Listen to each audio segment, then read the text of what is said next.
हे दोस्तों, अभी मैं आपसे एक आसान सवाल पूछूंगा जिसका जवाब आपने मुझे देना है। सवाल यह है कि मानो एक बैट और एक बॉल जिनकी कीमत कुल मिला के 110 रुपये है। अब अगर बैट की कीमत बॉल से 100 रुपये ज्यादा है तो बताओ बॉल की कीमत क्या होगी। अगर आप मेरे जैसे एक एवरेज इंसान हो तो आपके जहन में आया होगा 10 रुपये, जो कि बिल्कुल गलत जवाब है, क्योंकि सही जवाब है 5 रुपये।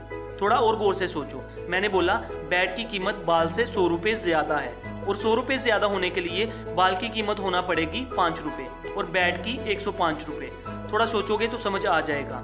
अब इस एग्जाम्पल में जो फौरन जवाब आया हमारे दिमाग में 10 रुपये, वो आया हमारे सिस्टम 1 की थिंकिंग की वजह से।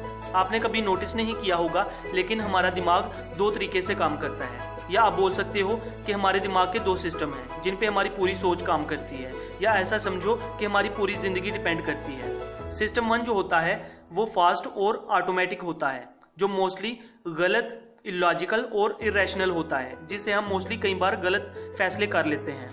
एग्जाम्पल, इन दो लाइंस को अगर आप एक साथ देखोगे तो इसमें आपको पहली लाइन दूसरी लाइन से बड़ी दिखेगी, जबकि रियलिटी तो यह है कि इन दोनों लाइंस का साइज एकदम सेम है। दूसरी तरफ सिस्टम 2 स्लो, रैशनल और लॉजिकल होता है, जो हमें आराम से सोच के सही डिसीजन लेने में हेल्प करता है। एग्जाम्पल, अगर मैं आपसे ये पूछूं 16 × 12 कितना होता है, तो आपको इसका आंसर देने के लिए सिस्टम 2 का ही इस्तेमाल करना पड़ेगा, सोचना पड़ेगा, थोड़ी एफर्ट डालना पड़ेगी, पर आप इसका सही जवाब दे ही दोगे। सो अब मेन क्वेश्चन ये आता है कि अगर सिस्टम 1 इतना अनरिलायबल और इरेशनल है तो हम सिस्टम 1 का यूज ही क्यों ज्यादा करते हैं। तो ऐसा इसलिए है कि हम इंसानों को हमेशा से अपनी जान बचाना सबसे इंपॉर्टेंट चीज रही है, और ये सिस्टम 1 हमारी जान बचाने के लिए बहुत मददगार रहा है हमेशा से। मिसाल के तौर पे, अगर अभी आपका घर अचानक जोर से हिलने लग जाएगा तो आपका सिस्टम 2 का यूज करके एनालाइज करना और ये सोचते बैठे रहना कि घर क्यों हिल रहा है, ये चीज समझदारी नहीं होगी, बल्कि डायरेक्ट अपने घर वालों को लेकर घर से बाहर भाग जाना ही ठीक होगा, क्योंकि शायद वो हिलना जल्जले की वजह से ही हो जो आपके घर को आपके ऊपर गिराकर आप सबकी जान ले ले।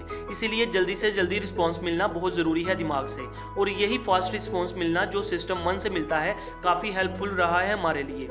हज़ारों साल पहले भी जब इंसान के पास इतनी नॉलेज नहीं थी, तब भी सिस्टम 1 की मदद से ही इंसान डेंजरस चीज़ों से और कई बार बहुत सी स्टूपिड चीज़ों से बचते बचाते आज तक जिंदा रह पाया है।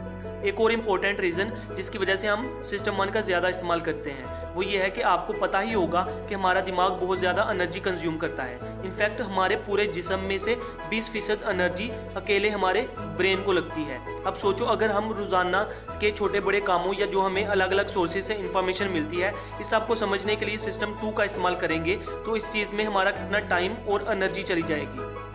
दिमाग को एनर्जी लगाना ज़रा भी पसंद नहीं है, और वो एनर्जी जितना हो सके बचाना चाहता है, क्योंकि पहले ज़माने में एनर्जी की मतलब खाने की काफ़ी कमी होती थी, इसलिए ब्रेन को इससे बचाना पड़ता था। आज के ज़माने में ज़्यादातर लोगों के लिए, एटलीस्ट आपके लिए तो मैं होप करूँगा कि खाना ना मिलना इशू नहीं होगा, लेकिन दिमाग ये बात नहीं समझता। वो आज भी अपनी एनर्जी बचाने की सोचता है, इसलिए हम सिस्टम 1 का ज़्यादा इस्तेमाल करते हैं, जो हमें कई बार बहुत सी प्रॉब्लम्स में भी डाल सकता है। शुरू में जो मैंने सवाल पूछा वो तो बस एक छोटा सा एग्जाम्पल था। सच तो ये है कि हम अपनी ज़िंदगी की बहुत सी इंपॉर्टेंट चीज़ों में सिस्टम 1 का इस्तेमाल कर लेते हैं और गलत फैसले ले लेते हैं, जबकि हमें इस्तेमाल करना चाहिए था सिस्टम 2 का। इसलिए मैं अपनी अगली वीडियो में आपको कुछ इंपॉर्टेंट पॉइंट्स समझाऊंगा जो आपको सिस्टम 2 का ज़्यादा इस्तेमाल करने में मदद करेगा। मेरी अगली वीडियो देखने के लिए मेरे चैनल को ज़रूर सब्सक्राइब करें और बेल आइकन पर ज़रूर क्लिक करें, ताकि आपको मेरी नई अपलोड होने वाली वीडियोज़ का नोटिफिकेशन मिलता रहे। Finally, thanks for watching.